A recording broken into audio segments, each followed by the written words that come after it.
예, 저희들이 주시는 하나님의 말씀을 보겠습니다. 고린도전서 15장 55절에서 58절 말씀입니다. 신약성경 284쪽입니다.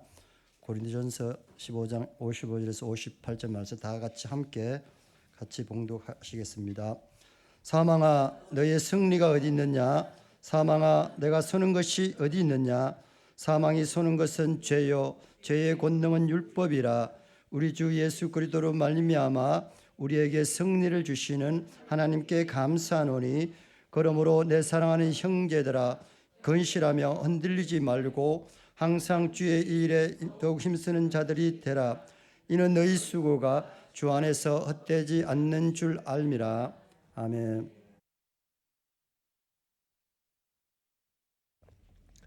네, 오늘 부활주일입니다.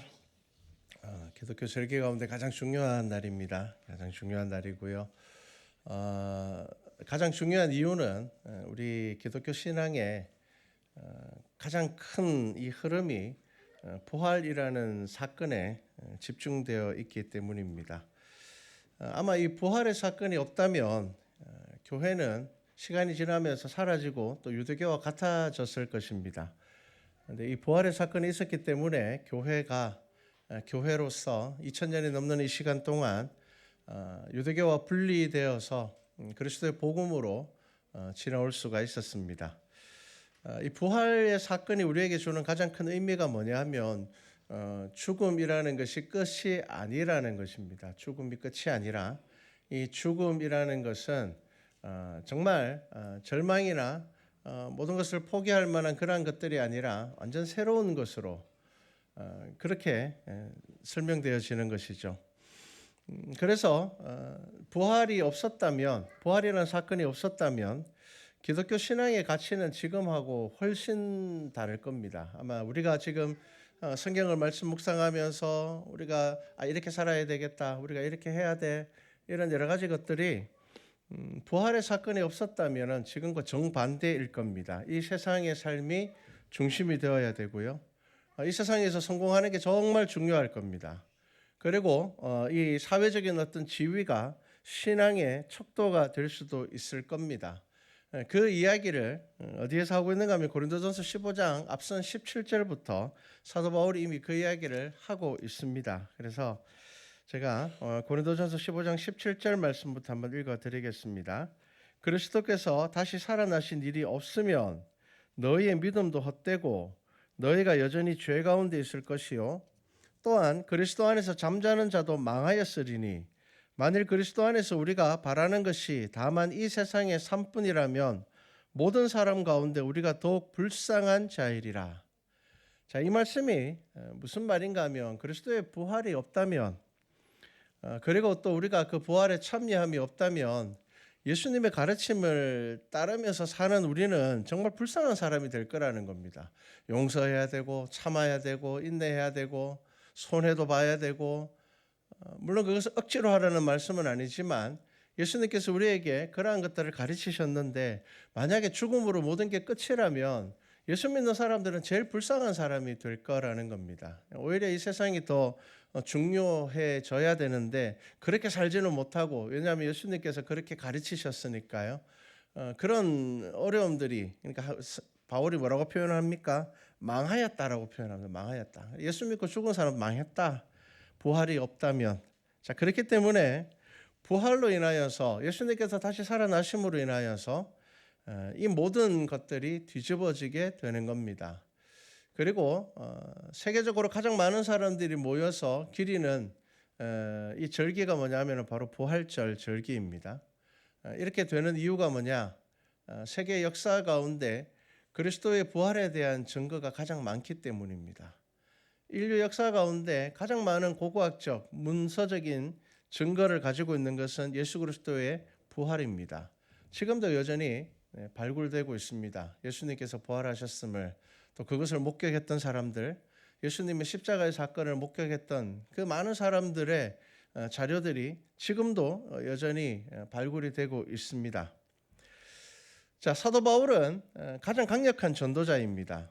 예수님을 직접 따랐던 제자들하고 달리 바울은 아주 특별한 과거를 가지고 있죠. 바리새인이었으며 율법주의자였습니다. 그 거룩과 경건을 아주 철저하게 지키는 사람이었습니다. 자, 그런 바울이 예수님을 만나고 난 다음에 완전 달라진 삶을 살아가게 되는데, 이것은 억지로 내가 이제 예수 믿으니까 이렇게 살아야지라는 것이 아니라 그의 가치관이 바뀐 겁니다. 그리고 그 가치관이 바뀌는 그 중심에 뭐가 있는가 하면은 예수님의 부활이 있다는 겁니다. 예수님을 만나고 난 이후에 그가 송두리째 삶이 바뀌어졌습니다. 뒤집어져 버렸죠. 유대인들이 그리스도를 박해한 이유가 무엇이었습니까? 율법주의가 아주 무지한 민족주의가 되었기 때문입니다. 자, 유대인들에게 하나님은 이스라엘의 하나님이며 아브라함의 하나님입니다. 자, 그들이 메시아를 기다리는 이유도 뭐냐면은 이스라엘의 메시아, 유대인의 메시아를 기다렸습니다. 자, 유대인이 세상을 다스리는 그런 특별한 나라를 그들이 기대했습니다. 지금도 유대인들은 통곡의 벽에 가서 애통하면서 메시아가 오기를 기다리고 있습니다. 그들이 메시아가 오기를 왜 기다리겠습니까? 메시아가 오면 이 세상을 자기들이 다스릴 것이라 그렇게 생각을 하고 있는 것이죠. 자, 유대인들에게는요, 이방인은 다스리고 정복해야 될 대상이었습니다. 복음을 전하고 구원해야 될 대상들이 아니었습니다. 그리고 유대인들이 예수님을 계속 따라다니면서 표적을 보여달라, 기적을 보여달라 이렇게 했던 이유도 뭐냐 하면 로마와 같은 이 거대한 제국을 이길 방법은 하나님의 능력뿐이라는 것을 그들이 깨달았기 때문입니다. 구약 성경의 역사를 보면 하나님의 놀라운 능력이 나타나서 이 이스라엘이라는 조그마한 나라가 그 당시의 제국들을 이깁니다. 그러한 역사들을 기록들을 가지고 있다 보니 이제 유대인들이 이 거대한 로마라는 제국을 물리칠 수 있는 방법은 메시아 외에는 방법이 없다는 것을 그들이 체감한 겁니다. 로마는 싸워서 이길 수 있는 상대가 아니었습니다.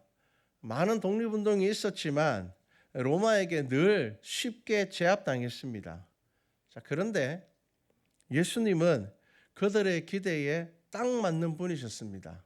물로 포도주를 만드시죠. 오병이어와 같은 기적이 있었죠. 죽은 나사로를 살리셨죠. 그들이 그토록 바라던 거대한 로마라는 제국을 무너뜨릴 수 있는 구약에 기록된 하나님의 능력을 가지고 계신 분이 바로 예수님이었습니다. 그래서 그들이 열렬히 환영했습니다. 호산나 소리 높여서 찬양을 했습니다. 그런데 왜 그들이 예수님을 십자가에 못 박았을까요? 예수님은 그들의 기대와 다르게 기적과 표적을 나타내셨습니다. 기적과 표적은 맞아요. 죽은 사람을 살리니까 대단한 능력 아닙니까? 날 때부터 안정병이었던 사람을 일으키셨으니까 굉장한 능력 아닙니까? 그런데 예수님께서 그것을 누구에게 쓰셨는가 하면, 그러한 기적과 능력을 누구에게 썼는가 하면 유대인들이 관심을 가지지 않는 이미 죄인으로 구분되어 버린 나병 환자들, 저주받아야 될 세리를 부르셨고, 그 당시에 죄인들은 그냥 병자들은 죄인이었습니다. 그런 자들을 고치셨고 가늠한 여인에게 구원을 허락하여 주셨죠. 그러니까 유대인들은 참 힘들었습니다. 왜냐하면 기적과 표적은 맞는데 그 기적과 표적을 자기들이 생각하는 곳에 쓰지 않는 겁니다.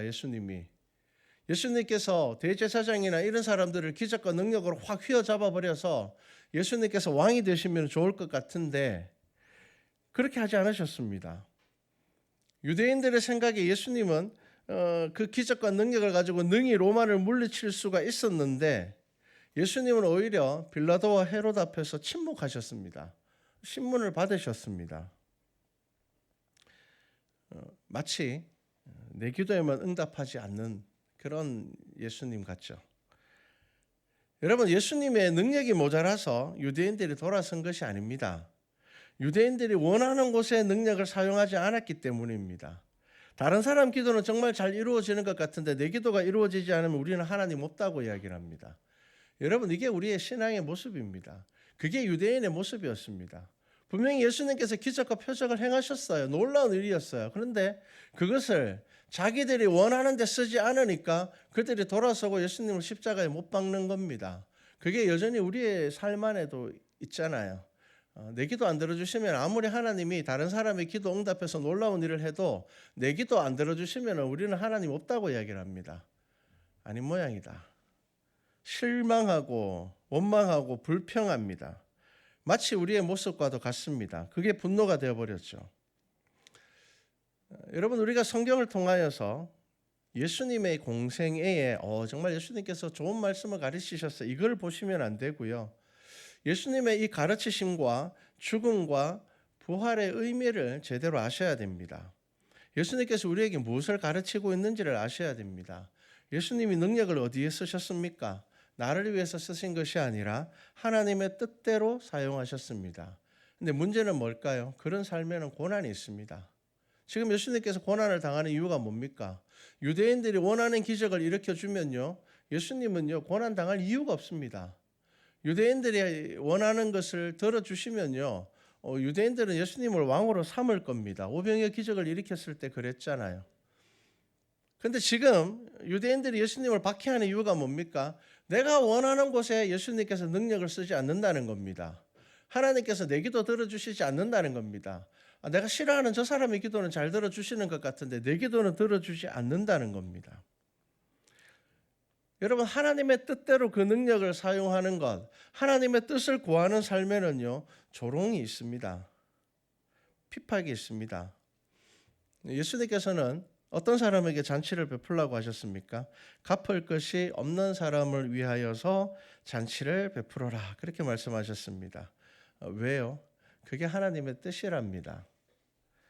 여러분, 갚을 것이 있는 사람에게 잔치를 베푸는 것은 나의 유익을 위한 것이지만 갚을 것이 없는 이들을 위하여서 베푸는 것은 하나님의 영광을 나타내는 것이다 라고 말씀하셨습니다. 그런데 여러분, 이것은 그냥 단순히 너희들이 갚을 것 없는 가난한 사람들을 위해서 좀 일해, 이 말씀만을 하시려고 하신 이야기가 아닙니다. 예수님의 비유 속에는 복음이 들어있거든요.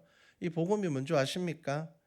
여러분, 우리가 하나님의 은혜에 갚을 게 없는 사람이라는 겁니다. 우리가 갚을 게 없기 때문에, 우리가 갚을 능력이 없는 사람이기 때문에, 우리의 스스로의 의로 구원받을 수 없는 사람이기 때문에 하나님께서 예수 그리스도를 이 땅에 보내셨다는 겁니다. 그 이유가 뭐냐면 우리가 갚을 능력이 없기 때문입니다. 우리 스스로 구원받을 수 없기 때문에 예수님께서 이 땅에 내려오신 겁니다. 낮아지신 거죠. 우리가 예수님이 원하는 수준만큼, 하나님께서 원하시는 수준만큼 우리가 올라갈 수 없기 때문에 하나님께서 예수 그리스도를 이 땅에 보내주셨습니다. 갚을 것 없는 사람들입니다. 그럼 우리가 할 수 있는 것은 뭘까요? 하나님의 은혜를 고백하며 잊지 않으며 그 은혜 가운데 살아가려고 몸부림치고 애쓰며 살아가는 것, 그게 우리의 삶입니다. 그래서 하나님께서는 저와 여러분들의 삶 안에 무엇을 가르쳐 주시는가 하면 하나님의 뜻대로 사는 사람은 힘들고 어렵다는 것을 예수님의 삶을 통해서 보여주신 겁니다. 그런데 우리는 늘 어떻게 기도합니까? 하나님, 힘든 일 없게 해주십시오. 저는 예수님 믿고 아무 걱정 없게 살게 해주십시오. 하나님, 하는 일마다 다 잘 되게 해주십시오. 우리는 예수님께서 우리에게 보여주신 그 삶과 정반대의 것을 하나님께 구할 때가 참 많습니다. 예수님께서 이 땅에 오셔서 우리에게 가르치시는 것은 하나님의 뜻대로 사는 삶은 조롱받는 삶이며 하나님 뜻대로 사는 삶은 고난받는 삶이라는 겁니다. 왜냐하면 그 삶 안에 하나님의 뜻이 있다는 것은 하나님의 뜻을 알지 못하는 사람들에게는 그것이 조롱거리가 되기 때문입니다. 여러분, 하나님의 말씀이 우리의 삶 안에 들어오지 못하는 이유가 뭘까요? 우리 모두는 다 예수님 믿는 사람들입니다. 그래서 여기서 예배를 드리죠. 여러분들이 성경을 매일 보시는 분들도 있지만 가끔 보시는 분들도 있을 거고요. 하지만 성경 말씀 봅니다. 그런데 여러분, 왜 성경의 말씀이, 하나님의 말씀이 저와 여러분의 삶에 들어오지 못하는지 아십니까? 우리가 하나님을 믿고 예수님을 믿지만 우리의 믿음은 섬기는 자리에 머물러 있지, 왜 우리가 예수님처럼 살아야 하는 것에 대한 답을 찾지 못하고 있기 때문입니다. 여러분, 하나님을 섬기는 것과 예수님을 믿고 섬기는 것과 예수님처럼 살아가야 되는 것이 우리의 삶에서 분리되어 있기 때문입니다.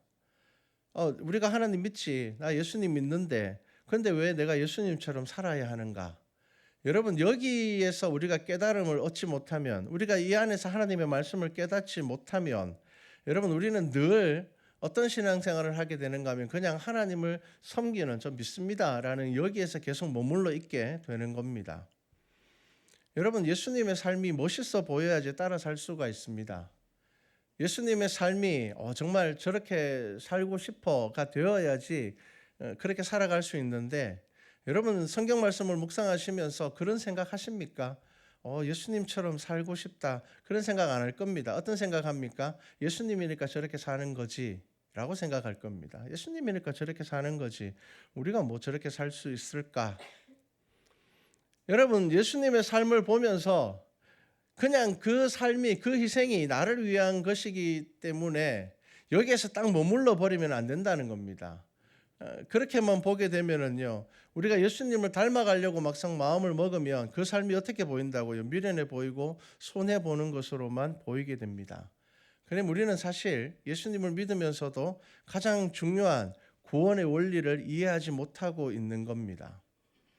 여러분 잘 아셔야 됩니다. 여러분 예수님께서 오셔서 죽으시고 다시 살아나심에 아주 큰 비밀이 숨어 있는데, 그게 뭐냐 하면은 죽지 않을 만큼의 능력을 가지고 계신 분이 죽으셨다는 겁니다. 여러분 예수님께서 그 삶을 통해서 우리에게 무슨 말씀을 하시는 것 같습니까? 예수님은 기적을 행하실 수 있는 분이며 가장 큰 능력을 행하신 분이며 인류 역사 가운데 예수 그리스도께서 행하신 그 능력만큼 더 많은 능력을 행한 사람이 없습니다. 역사 가운데 그것이 새겨져 있습니다. 그런데 예수님께서는 그 능력을 가지고 어떻게 사셨다고요? 죽으셨다는 겁니다. 여러분 우리가 그 능력 가지고 있으면 어떻게 살 것 같습니까? 세상에서 제일 높은 사람 되려고 할 겁니다. 사람 다스리면서 살려고 할 겁니다. 우리 인간은요, 돈이 조금만 생겨도요 좀 높아지려고 하거든요. 우리는 남들보다 조금 인정받으면요 내가 남들보다 더 낫다고 생각하는 게 우리들의 모습이잖아요. 그런데 예수님께서는 그 공생애를 통해서 우리에게 무슨 말씀을 하시는지 보십시오. 내가 죽은 사람을 살리는 힘을 갖고 있지만, 능력을 갖고 있지만, 하지만 나는 죽는다는 겁니다. 여러분 이것이 예수님이 공생애를 통해서 저와 여러분들에게 하시는 말씀입니다. 우리가 그것을 보면서 미련하다, 저거 손해보는 거야, 여러분 그렇게 생각한다면 우리는 복음의 가장 중요한 가치를 이해하지 못하고 그냥 종교적으로 하나님을 섬기는 일에만 집중하면서 살아갈 겁니다. 여러분 예수님을 따라 살 생각이 없다면요 그게 믿음이 아닙니다. 예수님 따라 살 생각은 없는데 예수님을 섬기면서 살아간다는 것은요, 이거는 감성이고 우상숭배입니다. 여러분 그거 아셔야 됩니다. 여러분 예수님처럼 살기 싫은데 예수님은 왜 섬깁니까? 여러분 우리의 기도에 들어있는 겁니다. 이거 주십시오, 저거 주십시오, 이렇게 할 수 있게 해주십시오. 여러분 예수님을 따라 살고 싶지 않은데 내가 무엇인가를 얻고 싶어서, 내가 가지고 싶은 걸 가지고 싶어서, 그래서 내가 예수 그리스도의 능력을 필요로 하는 사람이라면 이게 우상숭배인 겁니다. 여러분 우상숭배와 예수 그리스도를 믿는다는 것의 차이가 뭐냐면요, 우상숭배는 뭡니까? 무엇인가를 얻기 위해서 섬기는 것이 우상숭배입니다. 여러분 성경에서 말하고 있는 믿음은 뭡니까? 예수님께서는 우리에게 자기를 따르라고 말씀하셨습니다. 내가 갖는 길을 너희들도 오거라, 갈 수 있다고 말씀하신 겁니다. 내가 너희들에게 가르쳐 행한 것 다 너희들 다른 사람들에게도 가르치고 지켜서 행하게 하라고 말씀하십니다. 복을 비는 것이 교회가 아닙니다. 여러분 하나님을 믿는 이유가 다른 신들보다 더 복을 잘 주기 때문에, 확률적으로 더 높기 때문에 하나님을 믿는 게 아니라는 겁니다. 기독교는 그런 종교 자체가 아닙니다. 내가 원하는 것을 얻는 종교가 아니라, 우리 기독교는 예수 그리스도를 닮아가려고 하는 것이 교회의 본질입니다. 여러분 우리가 감동적인 드라마를 보면요 마음이 울컥하지만 그렇게 살고 싶은 사람은 없을 겁니다. 우리가 막 감동적인 드라마나 감동적인 영화를 보면 어떻습니까? 그냥 팍팍하게 살아가는 내 인생에, 내 마음에 감성적인 어떤 위로와 막 감동이 되죠. 그런데 그렇게 살라? 그렇게 살기 싫을 겁니다. 근데 여러분 신앙생활을 그렇게 하고 있지 않습니까? 예수님의 사건에 대해서 묵상할 때마다 감동은 받는데 그렇게 살고 싶지는 않습니다. 여러분, 하나님의 말씀을 예쁘게 착 차려진 그런 디저트처럼 생각하는 성도들이 많습니다. 왜 보면은 막 조그마한 접시에 진짜 막 한 조각 막 해놓고는 막 엄청 비싼 거 있잖아요. 먹고 나면은 마음 쓰릴 것 같은 그런. 예. 여러분, 하나님의 말씀은 그게 아닙니다. 말씀은요, 투박하지만 우리가 하루를 살아갈 힘을 주는 진짜 국밥이나 비빔밥 같은 게 말씀이에요. 그거 먹고 힘을 내어서 살아야 되는 겁니다. 그런데 우리는 하나님의 말씀을 어떻게 본다고요? 그렇게 멋진, 감동적인, 그렇게 성경을 본다는 겁니다. 그러다 보니 나 같은 죄인을 위해서 십자가를 치셨습니다. 감동받습니다. 근데 거기서 끝입니다. 예수님이니까 저렇게 사셨죠. 근데 예수님, 저는 부귀영화를 누려야 되겠습니다. 그래서 예수님의 능력이 필요하다고 와서 비는 겁니다. 기도하는 겁니다. 여러분, 우리가 지금 이 유대인들과 별반 다른 게 없습니다. 유대인들요, 예수님의 기적과 표적을 다 봤습니다. 눈으로 봤습니다. 예수님께서 병자를 고치시는 것, 얼마나 많은 역사적인 기록들이 남아있는지 모릅니다. 셀 수 없을 만큼의 기록들이 남아있습니다. 그럼에도 불구하고 그 유대인들이 왜 예수님을 십자가에 못 박았습니까? 내가 원하는 때, 원하는 시간에, 원하는 것을 향하여서 기적을 일으켜주지 않았기 때문입니다. 결국 우리가 늘 신앙생활에서 넘어지는 이유가 뭡니까? 아무리 기도해도 안 들어주던데요. 여러분, 내 기도 들어주시지 않으면 하나님이 없는 겁니까? 다른 사람이 기도 들어주는 건 아무 의미가 없는 겁니까? 여러분, 눈으로 보십시오. 하나님을 믿는 자들의 그 삶 가운데 하나님께서 역사하시는 것을 여러분들이 본다면, 여러분, 그 기적과 표적을 통하여서 내 기도에 응답하지 않으시지만 다른 사람의 기도 가운데 응답하시는 그 하나님의 역사를 보고도 하나님을 인정하실 수 있어야지 그것이 믿음입니다.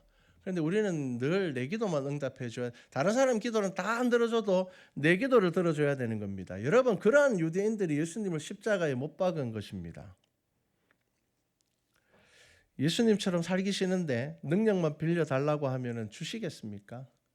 여러분, 누군가가 여러분들에게 난 너하고 친하고는 싶지 않은데 너 와서 나한테 일 좀 도와줘 그러면 가서 일 도와주겠습니까? 나는 진짜 네가 싫은데 네가 갖고 있는 능력은 필요하니까 나한테 와서 좀 도와줘 이러면 도와주시겠습니까? 안 도와줍니다. 여러분, 성경은요, 무슨 이야기를 하는지 아십니까? 하나님께서 우리의 수준까지 내려오셔서 나하고 한번 같이 살아보자 말씀하시는 게 성경 이야기입니다. 내가 너 복 줄게라는 게 아닙니다. 너 하는 일 다 잘 되도록 해줄게라는 것이 아닙니다. 예수님은 우리에게 드라마로 다가오시는 분이 아닙니다. 예수님은요, 우리의 현실 속에 들어오시는 분입니다. 여러분, 그래서 우리의 현실 안에서 하나님께서 무엇을 말씀하시는지를 봐야 되는 겁니다. 한번 나랑 같이 살아보자라는 겁니다. 그런데 예수님께서 나의 삶에 들어오셔서 어떻게 하신다고요? 내가 원할 때 기적을 안 일으켜 주시는 겁니다. 내가 원하는 것에 응답하지 않으시는 겁니다. 여러분, 이것이 우리가 하나님을 말씀을 통하여서 제대로 만나야 하는 이유입니다. 내가 원하는 거 다 들어주시면요, 그게 하나님이겠습니까? 여러분, 지금 유대인들의 모습을 잘 보십시오. 유대인들이 예수님을 십자가에 못 박았습니다. 유대인들은 예수님이 로마 군인들 앞에서 그 기적을 탁 드러내기를 했지만 예수님 침묵했습니다. 대신 유대인들은 관심도 없는 이미 죄인으로 정죄된 자들을 위해서 큰 놀라운 능력을 쓰셨습니다. 그런데 그게 복음입니다. 예수님이 우리에게 무슨 말씀하신다고요? 그렇게 한번 살아보자는 겁니다. 그렇게 살아도 괜찮다는 겁니다. 그리고 오늘 우리가 읽은 말씀에 부활의 소망이 무엇인지 아십니까? 그렇게 살다가 죽어도 괜찮다는 겁니다. 왜? 유한한 인생이 전부가 아니라는 겁니다. 여러분, 기독교에서 말하고 있는 부활의 신앙의 가장 중요한 것이 뭔지 아십니까? 네가 이 세상에서는 실패했는 것처럼 끝나도 다시 살려주겠다는 겁니다. 이 땅의 모든 고난과 허무함과 괴로움이 기억나지 않을 하나님의 나라로 이끌어 가시겠다는 겁니다. 그게 부활의 소망입니다. 우리는 부활의 소망에 사실 별로 관심이 없고요. 우리의 신앙의 관심은 늘 어디에 있습니까? 내가 살았을 때 좀 잘 돼서 내가 자식들을 좀 앞길을 좀 잘 만들어주고 나도 조금 남들보다 조금 떵떵거리면서 살고, 이것이 우리 신앙의 가장 중심에 있을 때가 많습니다. 여러분, 그게 부활의 신앙 아닙니다. 여러분, 부활의 신앙이라는 것이 뭐냐면 이 세상에서 억울한 일 당해도 억울해하지 마라. 원망하지 마라. 그러다가 죽을까 봐 두려워하지 마라. 내가 다시 살려줄 테니. 지금의 고난과 갈등을 기억하면서 피식 웃을 수 있는 그날을 내가 너에게 줄 테니 너의 고난이 승리라는 것을 알게 될 것이다. 이게 부활의 의미입니다. 그냥 단순히 예수님께서 죽었다 살아나셨다라는 것이 부활의 의미가 아니라, 부활이 없으면은 아까 15장 앞절부터 이야기했던 것처럼 사도 바울처럼 우리 망하는 겁니다. 왜냐하면 부활이 없다면, 죽으면 끝이라면, 여러분 지금 와서 예배드릴 시간 어디 있습니까? 어디 가서 돈 벌러 다녀야죠. 여러분 그겁니다. 여러분 이게 복음이고 이게 사도 바울의 고백입니다. 부활이라는 것의 다른 의미는 뭐냐면은 결국 이긴다는 것입니다. 예전에 장례식장에서 이런 일이 있었습니다. 권사님 한 분이 돌아가셨는데 이 권사님의 인생은 그냥 객관적으로 보면 기구합니다. 태어나서부터 가난하게, 끝까지 가난하게 사셨고 평생 고생하셨습니다. 남편은 알코올 중독으로 일찍 사고라는 사고는 다 치고 일찍 돌아가셨고, 자식들도 늘 사고만 치고 돌아다녔고, 그럼에도 불구하고 이 권사님은 애써서 자녀들을 키우고 마지막 2년은 요양병원에서 찾는 가족 없이 교인들만 만나다가 돌아가셨습니다. 그래서 장례가 진행이 되었습니다. 그런데 성도들 중에 예수 믿고 복도 못 받고 저렇게 불쌍하게 살다가 죽었다라고 말하는 분들이 있었습니다. 여러분 안타까움에 그런 말을 하겠지만 여러분 그거는 불신앙의 말입니다. 단단히 잘못된 것입니다. 저렇게 살다 가셨지만 진 것이 아닙니다. 불쌍하게 살다 간 것은 맞지만 실패한 것은 아닙니다. 예수 잘 믿고 끝까지 믿음을 지키셨으면 부활의 신앙 안에서는 승리한 겁니다. 그렇기 때문에 이렇게 이야기해야 됩니다. 고생했지만 참 잘 살았다. 나중에 부활의 날에 정말 우리 이 땅에 살았을 때 이야기, 진짜 살았을 때는 우리가 그 웃으면서 이야기 못했지만 그곳에서는 만나서 우리 웃으면서 이야기할 수 있을 거다. 여러분 바울이 지금 그 이야기를 하고 있는 겁니다. 여러분 고린도전서 15장은 예수님의 부활에 대한 말씀을 쭉 기록하고 있습니다. 사람들이 도무지 믿을 수가 없습니다. 어떻게 사람이 죽었다가 살아나지? 헬라인들은 무슨 생각을 했는가 하면요, 사람이 죽으면 육체는 썩어서 사라지고 그 영혼은 완전한 영혼의 나라로 간다고 믿었습니다. 자, 그런데 교회가 전하는 부활이 그게 아니었어요. 자, 예수님께서는 부활하시고 난 다음에 제자들에게 나타나셔서 손 만져봐라, 옆구리 창자국에 손대봐라, 영은 아무것도 없지만 나는 살도 있고 뼈도 있고 다 있다라고 말씀하셨어요. 그러니까 이 헬라인들이 그걸 이해할 수가 없었던 겁니다. 어떻게 죽었는데, 썩어버렸는데 어떻게 다시 육체가 부활할 수 있지? 영은 부활한다라는 것은 지금 교회 안 다니는 사람들 중에도 믿는 사람들 많을 겁니다. 그런데 기독교의 신앙은 그게 아닙니다. 그러다 보니까 이 부활의 신앙이 받아들이기가 참 어려웠습니다. 이게 이해의 영역이 아니었기 때문입니다. 그럼에도 불구하고 초대교회가 폭발적으로 부흥할 수 있었던 것은 이 복음이 전해지던 이 당시에는 예수님의 십자가의 사건을 직접적으로 간접적으로 목격한 사람들이 살아있었던 시대였고요. 부활하신 예수 그리스도를 만난 사람들도 많이 살아있었던 시대였습니다. 그렇기 때문에 그들이 그 부활을 전가했습니다. 부활하신 예수님을 내가 만났고 내가 경험했고 내가 그분과 대화를 했고 그분의 가르침을 들었고 이렇게 되는 것입니다. 여러분 예수님께서 이 땅에 오신 진짜 이유는요, 진짜 승리가 뭔지를 우리에게 보여주기 위함입니다. 이 세상의 삶이 전부인 줄 알고 아득바득 살아가면서 다른 사람들 거 속이면서 뺏고 그렇게 살아가는 이들에게 그게 전부가 아니라는 것을 우리에게 말씀하시는 겁니다. 죽음이 끝이 아니며 이기는 것이 뭔지 우리에게 보여주시는 겁니다. 오늘 말씀은 사실 장례식장에 장례 집례할 때 많이 쓰이는 말씀입니다. 사망아 너의 승리가 어디 있느냐? 사망아 내가 쏘는 것이 어디 있느냐? 이 말씀이 무슨 말인가 하면요, 죄의 결과로 사망이 들어왔기 때문에 결국 죄를 짓는 사람들은 사망을 두려워할 수밖에 없습니다. 그러니까 죄인에게 있어서 사망을 쏘는 것입니다. 두려운 것입니다. 그런데 사도 바울이 뭐라고 이야기를 합니까? 어디 있느냐? 사망이 쏘는 것은 죄고 죄의 권능은 율법입니다. 그러니까 이 죄를 드러나게 하는 것이 율법입니다. 자, 그런데 사도 바울이 하는 고백이 뭡니까? 우리 주 예수 그리스도로 말미암아 우리에게 승리를 주시는 하나님께 감사하노니라고 이야기를 합니다. 인간의 가장 큰 두려움은 죽음이고요. 가장 극단적인 도피처도 죽음입니다. 죽으면 끝이라고 생각하는 살아가는 사람들은요, 죽으면 끝이니까 남을 속여서라도 남의 것을 빼앗아서라도 나은 삶을 살려고 합니다. 얼마나 많은 사람들이 그렇게 합니까? 그리고 반대로 죽으면 끝이니까 희망이 보이지 않으면 자살해버리는 겁니다. 그런데 예수님은 이 부활의 사건을 통하여서 우리의 시선을 죽음 너머로 이끌어 가시는 겁니다. 그게 끝이 아니라는 겁니다. 그래서 부활의 너머로 시선이 옮겨지면요, 인간의 가치관이 다 바뀌게 되어 있습니다. 왜냐하면 딱 요만큼밖에 못 살 것 같은데 이게 전부가 아니라 이거보다 훨씬 더 긴 시간이 우리에게 주어진다면 가치관이 바뀌겠죠. 그래서 성경이 우리에게 하시는 말씀이 뭡니까? 성공해도 너만을 위해서 살지 말라. 네 손에 있는 거 다 네 거 아니다. 반대로 실패해도 절망하지 마라. 이 땅의 고난은 하나님께서 너를 빚으시는 과정이다. 피하지 말고 버티기만 해도 괜찮아. 잘했어. 네가 이겼다. 그렇게 말씀해 주시는 겁니다. 그리고 더 잘할 수 있는 자들을 이끌어 가시겠다고 말씀하시는 겁니다. 사망이 쏘는 것은 죄입니다. 죄는 율법으로 드러나지만 그리스도의 십자가로 인하여서 율법은 우리의 죄를 주장하지 못하고 믿음으로 승리하게 된다는 것이 사도 바울이 지금 오늘 본문 말씀을 통하여서 부활에 대해서 하는 이야기입니다.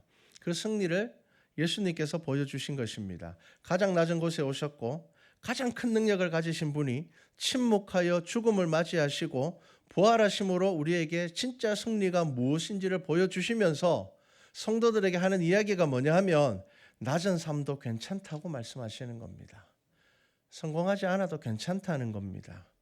그러면서 우리에게 무슨 말씀을 하시는가 하면 우리에게 주신 재능과 능력과 시간을 어디에 써야 되는지 예수님께서 보여주신 것입니다. 내가 죽은 사람도 살리는 이 능력을 가지고 그 당시에 권력자들, 그 당시에 대단한 사람들을 살리는 것이 아니라 이미 사람들은 죄인이라고 포기했던 자를 살리시고 이미 사람들은 죄인이라고 정죄한 자들을 회복시켜 주시고 그들에게 구원을 선포하시는 것입니다. 여러분, 그렇게 살아도 괜찮다고 말씀하시는 것이 예수님의 삶입니다. 그렇게 살다가 죽어도 결국은 부활로 인하여서 승리할 거라고 말씀하시는 겁니다. 이게 복음입니다. 그리고 이게 진짜 승리입니다. 그래서 이 부활절, 여러분 부활이 무엇인지 알아야지 신앙의 올바른 방향을 알게 됩니다. 그리고 그 은혜를 알게 되는 겁니다. 성공하려고 앞뒤 보지 말고 달리지 않으셔도 됩니다. 실패해도 숨지 않아도 됩니다. 앞만 보고 살라고 말씀하시는 것이 아닙니다. 실패해도 결국 내가 마지막에 너 승리하게 해줄 테니 그러니 말씀으로 살아보라는 겁니다. 내가 가르쳐 주는 대로 한번 살아보라는 겁니다. 생각보다 괜찮을 거다. 그리고 죄 가운데서 포기하지 말라고 말씀하십니다. 왜냐하면 그 죄의 문제는 내가 다 해결했다라고 말씀하시는 겁니다. 그러니까 사망을 두려워하지 말라는 겁니다. 58절 마지막 말씀을 한번 보십시오. 내 사랑하는 형제들아 견실하며 흔들리지 말고 항상 주의 일에 더욱 힘쓰는 자들이 되라. 왜 흔들리지 말라고 이야기했을까요? 복음을 전할 때에 박해를 너무 많이 받기 때문입니다. 실패를 너무 많이 하기 때문입니다. 자, 그런데 견실하여 흔들리지 말라고 합니다. 어떻게 하면 이런 믿음 가질 수 있을까요? 이것이 바로 부활에 대한 믿음을 가지고 있을 때에 가능한 것입니다. 여러분 부활의 믿음이 없다면 이 세상에서의 성과가 전부가 될 겁니다. 그게 아닙니다. 주 안에서 수고가 헛되지 않은 것은 그 목표가 이 땅에 있는 것이 아니라 부활하는 그날에 있기 때문입니다. 여러분 교회가 부흥하는 것은 참 귀한 일이지만 수적인 부흥에 목숨을 걸면 잘못된 길로 가기도 합니다. 또 실제로 많은 목회자들이 수적으로 부흥할 때 이단으로 빠지기도 합니다. 여러분 목회의 성공은 뭔지 아십니까? 내게 맡겨진 성도가 10명이든 1000명이든 10,000명이든 다 데리고 하나님 나라 가야지 성공하는 겁니다. 여러분 부활의 의미를 알고 이 부활절을 예배를 드려야 되는 겁니다. 여러분 최선을 다하십시오. 이 땅의 결과와 상관없이 결국은 여러분 다 승리하게 될 것입니다. 그래서 여유롭게 사십시오. 여러분 여유롭게 사셔야 됩니다. 여러분 이미 이긴 사람들이 불안하게 사실 필요가 없다는 겁니다. 이미 이긴 사람들이 죽음을 두려워하면서 살 필요가 없다는 겁니다. 우리가 예수 그리스도를 믿는 이 믿음으로 살아갈 때 예수님께서 우리를 다시 살리겠다. 이게 무슨 말입니까? 이 세상의 실패가 아니라는 겁니다. 이 세상에 성공했는 게 그게 성공이 아니라는 겁니다. 그렇기 때문에 여러분 여유롭게 사십시오. 그게 승리자의 여유입니다. 그것이 부활의 신앙입니다. 항상 기뻐할 수 있는 것은 마지막 결과를 알기 때문입니다. 바울이 순교하기까지 찬양하며 달려간 이유가 뭘까요? 이겼다는 것을 그가 알았기 때문입니다. 그래서 여러분 진 사람처럼 살지 말고요. 앞에 무슨 일이 잘 안 되면 세상 다 없어지는 것처럼 망한 것처럼 그렇게 생각하지 마시고요. 여러분 앞에 여러 가지 어려움들과 환난들 가운데서도 여러분들이 꼭 잊지 마십시오. 부활의 신앙은 저와 여러분들에게 승리를 주는 것입니다. 이 승리함으로 살아가는 우리 성도들 되기를 주님의 이름으로 축복합니다.